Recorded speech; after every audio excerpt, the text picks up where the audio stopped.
Yes, hamjambo warafiki zetu. Kwa majina ni Jaria, naishi Norway ya Ulaya. Kwa nchi inazogiana na Sweden. Wanasema chenye unacho cha kuongea, kiongee na njoo ungali na ile wakati. So mimi nasema kama napata information ya kutokana nchi za wazungu, mimi ndawapatia warafiki zetu kwa Afrika kusema na nyie mjue. Nishaka wapatia information za mingi sana. Information za mingi sana za kukuwa na wapatia. Ni za mingi sana. Turudi hapa sasa. Nasema hivyo, nchi za wazungu kuna henda sana kupaishi sana. Tena nasema hivi, franka ziko lakini zinaenda kama vitu mingi sana.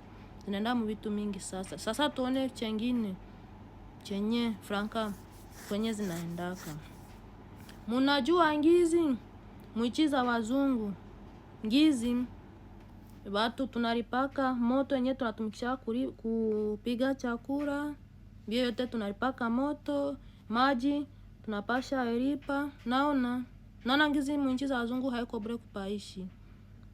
Nchi za wazungu kuna henda haiko bure kupaishi. Ni madeni ga mingi sana. Cha kwanza nishaka waambia ngizi nyumba ni deni. Je, mnakijua? Haiko nyote mnajua, lakini wamoja wasikiaka wanajua. Lakini kuna gengine madeni. Naona kuna gengine madeni. Nyumba, moto, vyote. Maji, naona. Ukienda kudawa, watakuletea karatasi ulipe. Tena chengine. Mujue ngizi watu wenye wanatumika kazi banalipaka nini? Kodi wanalipaka.